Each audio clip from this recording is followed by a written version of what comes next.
1 minute ago, the ground beneath your feet became exponentially more dangerous, and you didn't even feel it. A study published in October 2025 has shattered every assumption about earthquake safety along the West Coast. For decades, scientists treated the Cascadia Subduction Zone and the San Andreas Fault as separate threats, two monsters sleeping in different rooms. But sediment cores pulled from the ocean floor tell a different story, one written in layers of sand and mud over 3,000 years. These two faults don't just share a coastline, they share a trigger. When one breaks, the other follows, sometimes within hours, creating a cascading disaster that could stretch from British Columbia to Southern California. Researchers have now confirmed what indigenous oral histories have whispered for centuries. The Earth remembers when both faults move together, and the scars are still visible beneath the waves. The last time this happened was January 26, 1700. The Cascadia megathrust tore loose in a magnitude 9.0 earthquake, one of the most powerful seismic events in recorded history. Coastal forests sank beneath the sea in minutes. A tsunami raced across the Pacific, slamming into Japan 10 hours later, with waves documented in historical records as the Orphan Tsunami, so named because no local earthquake had been felt to explain it. But here's what those records don't show. What happened next along the California coast? The sediment cores suggest the San Andreas Fault ruptured shortly after, triggered by the colossal energy released to the north. Two of the planet's most dangerous faults moving in sequence, redefining disaster on a continental scale. This isn't speculation. This is geology, written in stone and sand. And it's overdue. The Cascadia Subduction Zone stretches 1,000 kilometers from northern Vancouver Island to Cape Mendocino in California, a hidden seam where the Juan de Fuca plate grinds beneath the North American plate at a rate of 40 millimeters per year. That movement doesn't sound like much until you realize the math. For the past 325 years, since that January morning in 1700, the fault has been locked, building stress with every passing day. The plates aren't sliding smoothly, they're stuck, and the pressure is mounting in silence. Geological evidence reveals that over the last 10,000 years, the Cascadia Subduction Zone has ruptured at least 41 times. That's an average recurrence interval of just 243 years. Some of those ruptures were partial, breaking only segments of the fault, but 19 of them were full margin events, tearing the entire zone open from end to end in catastrophic magnitude 9.0 or greater earthquakes. The longest interval between major quakes in the past 6,000 years was 291 years. Right now, as you read this, Cascadia has been silent for 325 years, placing it in the longest stretch of quiet in recorded geological history. The odds are narrowing. By 2060, Cascadia will have exceeded 85% of all known recurrence intervals for the southern margin. But that's decades away, and the fault doesn't operate on human schedules. It could break tomorrow. It could break as you finish this sentence. What makes Cascadia uniquely terrifying is its silence between major events. Unlike other subduction zones around the world, which produce frequent moderate earthquakes as a release valve for stress, Cascadia is eerily quiet. The fault is locked tight, producing almost no detectable seismic activity on the plate interface itself. Seismologists call it one of the most strongly locked subduction zones on Earth. That silence isn't reassuring, it's a warning. The longer the fault stays locked, the more energy accumulates and the more violent the eventual release will be. Beneath the surface, the Juan de Fuca plate descends into the mantle, heating and deforming as it goes. At depths below 30 kilometers, the interface between the plates exhibits episodic tremor and slip, a slow, grinding motion that scientists can measure with GPS and seismometers, but that goes completely unfelt by anyone above. This tremor occurs in regular cycles, roughly every 13 to 16 months, a rhythmic pulse that hints at the immense forces at work deep underground. But this slow slip doesn't relieve the stress building in the shallow locked zone above. If anything, it adds to the strain, pushing the shallower fault closer to failure with every cycle. The cities perched above this locked zone, Seattle, Portland, Vancouver, Victoria, house millions of people who go about their lives with the fault ticking beneath them. Most don't know it's there. Most don't know that when it breaks, they will have between 10 and 90 seconds of warning from the shake alert system before the shaking begins. Depending on distance from the coast, that shaking could last anywhere from 30 seconds to 5 minutes, a duration so long that buildings not designed for such sustained motion will begin to fail structurally. Entire neighborhoods built on soft sediment or reclaimed land will experience liquefaction, where the ground behaves like a liquid, swallowing roads, utilities, and foundations whole. And then there's the tsunami. Within minutes of the rupture, the sudden drop in the coastline will allow the ocean to surge inland, carrying debris, vehicles, and anything else in its path. Coastal communities will have no time to evacuate. The wave will arrive before most people understand what's happening. Geological evidence from the 1700 event shows that some coastal areas subsided by more than a meter in seconds, transforming forests into tidal zones permanently. The same will happen again, only this time, those zones are occupied by homes, schools, and hospitals. But the nightmare doesn't end there, because the sediment record now tells us that when Cascadia breaks, it doesn't break alone. In 1999, a research vessel was mapping the seafloor off the Pacific Northwest coast, drilling sediment cores to study the history of Cascadia earthquakes. The mission was straightforward: document the turbidite deposits, layers of sand and mud created by underwater landslides triggered by seismic shaking. These deposits are geological timestamps, each one marking a major earthquake. But one night, a navigational error sent the ship off course. The graduate student entering coordinates had typed the wrong latitude, and by morning, the vessel was 90 kilometers south of where it should have been, off the coast of Northern California near Fort Bragg. The lead scientist, Dr. Chris Goldfinger from Oregon State University, was furious. They'd wasted an entire night's work. But since they were already there, he decided to take a core anyway. When they examined that core back in the lab, they noticed something strange. The sediment layers showed the same turbidite doublets they'd been seeing in Cascadia cores, but the pattern was reversed. In the Cascadia cores, the first turbidite in each pair was coarse and thick, indicating a massive nearby earthquake. The second was finer, suggesting a more distant event. But in the Noyo Canyon core off California, the doublets were upside down. A faint turbidite followed by a massive one. Goldfinger and his team spent years ruling out every other possible explanation. Could these be storm deposits? No, the grain size and structure were wrong. Could they be from local landslides unrelated to earthquakes? No, the timing was too consistent across multiple cores. Eventually, they were left with only one conclusion. The first turbidite in each doublet at Noyo Canyon was triggered by a Cascadia earthquake far to the north. The second, much larger turbidite was triggered by a San Andreas earthquake that followed soon after. The implications hit like a shock wave through the geological community. If this pattern held true, it meant that over the past 3,000 years, the Cascadia Subduction Zone and the San Andreas Fault had repeatedly ruptured in close succession. Not every Cascadia earthquake triggered a San Andreas event, but many did. And in some cases, the sediment layers showed no evidence of time passing between the two deposits, suggesting that the San Andreas ruptured within minutes to hours of the Cascadia event. The researchers called it partial synchronization, a terrifying waltz where two of the deadliest faults in North America take turns leading, each one capable of setting the other in motion. The study, published in Geosphere in October 2025, represents the first definitive evidence of this connection. The team analyzed sediment cores from multiple sites, cross-referencing turbidite layers with radiocarbon dating, tree ring data, and historical records from Japan.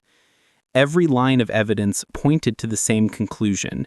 When the Cascadia Subduction Zone ruptures in a full margin event, the stress transfer is enough to destabilize the northern segment of the San Andreas Fault, pushing it past its breaking point. The reverse is also possible, though less certain. A major San Andreas earthquake could potentially increase stress on the southern end of Cascadia, particularly near the Mendocino Triple Junction, where the two fault systems meet. Dr. Goldfinger, now one of the world's leading experts on Cascadia paleoseismology, put it bluntly in an interview. It's kind of hard to exaggerate what a magnitude 9 earthquake would be like in the Pacific Northwest. And so the possibility that a San Andreas earthquake would follow, it's movie territory. But this isn't a movie. It's the geological record, written in layers of sand that don't lie. And the record says that the West Coast has faced this nightmare before, and will face it again. Imagine the sequence. It begins on a Tuesday morning, or maybe a Saturday night. The time doesn't matter. The Cascadia Subduction Zone ruptures somewhere off the coast of Oregon, releasing energy equivalent to thousands of nuclear bombs. The seafloor heaves upward by several meters. The coast drops by 1 to 2 meters in seconds. The shaking lasts for 4 to 5 minutes, an eternity in earthquake terms, long enough for every unreinforced building from Vancouver to Northern California to crumble. Bridges sway and buckle, roads fracture, power lines snap. Within minutes, the entire Pacific Northwest is cut off from the rest of the country, isolated by collapsed infrastructure and severed communication lines. And then the tsunami arrives. In some places, it will be a wall of water 6 to 10 meters high, smashing through coastal towns with the force of a freight train. In others, it will be a rapid, relentless surge that floods inland for kilometers, drowning everything in its path. The death toll in the first hour will be measured in thousands. Emergency responders will be overwhelmed, the resources stretched beyond breaking as they try to reach survivors in a region now transformed into a disaster zone that stretches across 3 states and 2 countries. But the nightmare is only beginning, because hundreds of kilometers to the south, along the San Andreas Fault, stress is building. The massive release of energy from the Cascadia rupture has altered the stress field across the entire plate boundary. The northern segment of the San Andreas, already close to failure, is pushed past its tipping point. Hours later, or perhaps only minutes, the San Andreas ruptures near San Francisco. The shaking is different this time, faster and more violent, as the fault tears open in what seismologists call a super shear rupture, where the crack in the earth races faster than the speed of seismic waves themselves. Buildings designed to withstand typical earthquakes are subjected to forces they were never engineered to endure.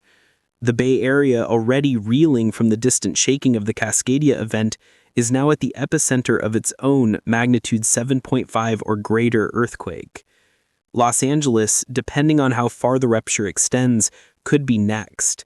The southern San Andreas has been locked since 1857, building stress for 165 years.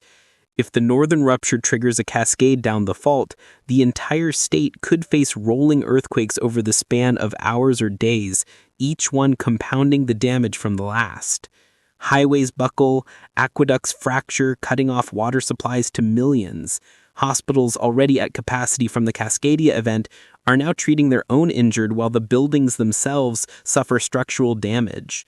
The economic impact will dwarf every previous natural disaster in American history. Estimates suggest losses could exceed $1 trillion, with recovery taking decades. And this is the conservative scenario.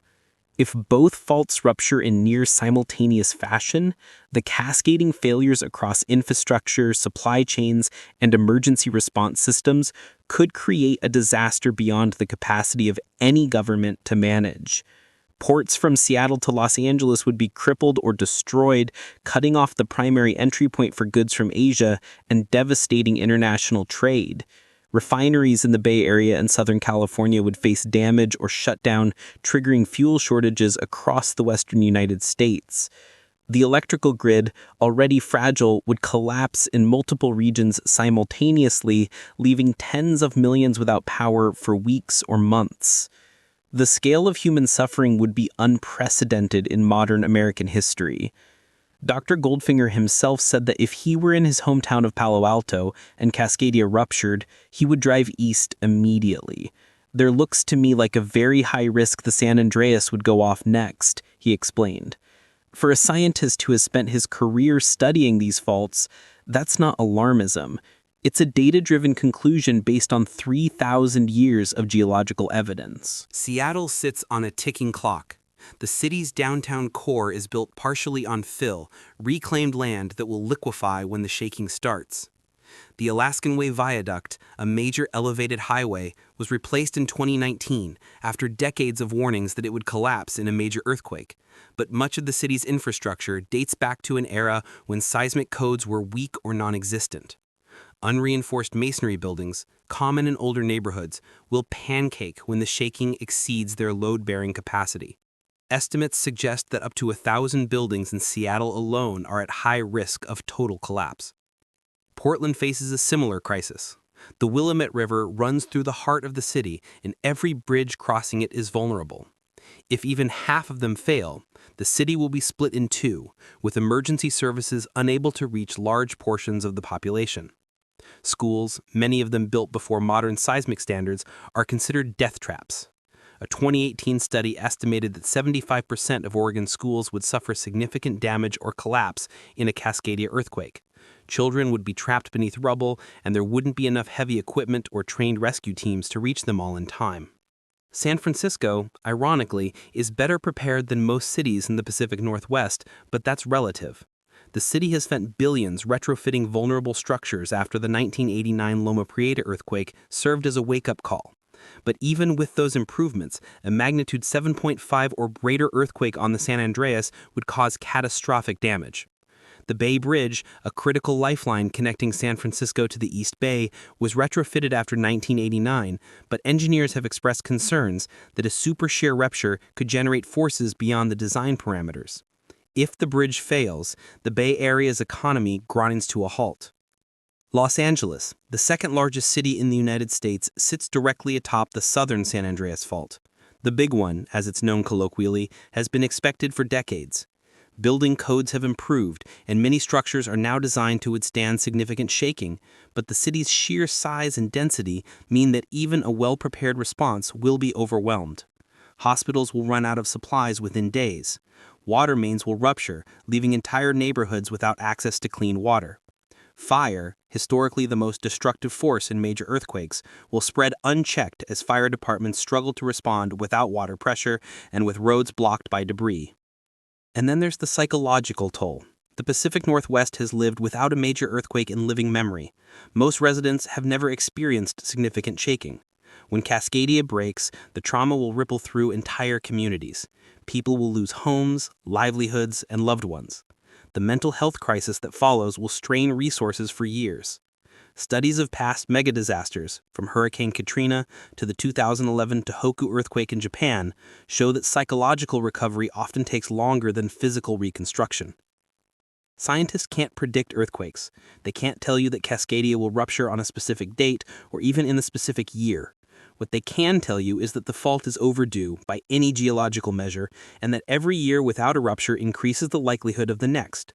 The stress doesn't dissipate, it doesn't reset.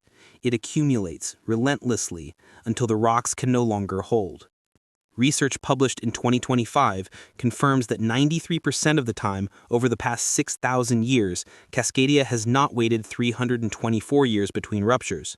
The current interval is already an outlier. And with each passing year, the Pacific Northwest moves deeper into uncharted territory. Some intervals have been as short as 200 years, others stretch to 800, but the average is 400 to 600 years, and we're past the midpoint of even the longest historical cycles. The connection to the San Andreas Fault adds an entirely new dimension of risk. Emergency planners have long prepared for a Cascadia earthquake or a San Andreas earthquake, but preparing for both in rapid succession requires a complete rethinking of disaster response. Mutual aid agreements, where neighboring regions send resources to assist in recovery, break down when neighboring regions are also devastated. The federal government, stretched thin by simultaneous catastrophes across multiple states, may not be able to deploy sufficient resources for weeks. And yet, despite the science, despite the warnings, preparation remains inadequate. Funding for seismic retrofits is limited. Public awareness is low. Many people living directly above these faults have no idea of the danger. Earthquake drills, when they happen, are treated as routine annoyances rather than life-saving practice. The cultural memory of the 1700 event has faded, replaced by a dangerous complacency born of generations without major shaking. Indigenous communities along the coast have preserved stories of the earth shaking and the ocean rising, stories passed down through oral traditions for centuries. These accounts describe massive earthquakes followed by devastating tsunamis, events so catastrophic that entire villages were wiped away. For years, Western scientists dismissed these stories as myth. Now, the geological record confirms them. The Earth remembers, even when we forget. Right now, deep beneath the Pacific Ocean, the Juan de Fuca Plate continues its slow descent beneath North America. Every day it moves another fraction of a millimeter, adding to the strain locked in the shallow fault above. Every day, the San Andreas Fault remains locked, building stress that will eventually demand release. The sediment cores tell us that these faults have danced this deadly choreography before. The geological record is clear. The only question is when. Researchers are racing to refine their models to understand the precise mechanisms that allow one fault to trigger another. They're deploying new sensors, drilling deeper cores, running simulations on supercomputers. Every new piece of data brings them closer to understanding the risk. But understanding isn't prevention. The faults will rupture. The only variables are timing and magnitude. For the millions living along the West Coast, the message is stark. Preparation is not optional. Securing heavy furniture, stockpiling food and water, having an evacuation plan, these aren't doomsday prepper fantasies. They're basic survival strategies in a region where the ground beneath your feet is fundamentally unstable. The Pacific Northwest and California sit on one of the most seismically active zones on the planet, and the bills for centuries of accumulated stress are coming due. The discovery published in October 2025 doesn't change the faults, it changes our understanding of them. And with that understanding comes responsibility. The Earth has been trying to tell us this story for thousands of years, written in layers of sand and mud in drowned forests and uplifted coastlines. We're finally learning to read it. The question now is whether we'll act on what it says before the next chapter is written in real time, in shaking ground and rising water, in the screams of collapsing buildings, and the silence that follows. Because 1 minute ago, the ground became more dangerous than we ever imagined, and it's still moving, slowly, inexorably, toward the moment when the Pacific Northwest and California face their greatest test. The faults don't care about our schedules or our preparedness. They operate on geological time, and by that measure, the time is now. If this story has opened your eyes to the forces moving beneath us, subscribe and share it with everyone along the West Coast, because the Earth is always moving and the next chapter could begin at any moment.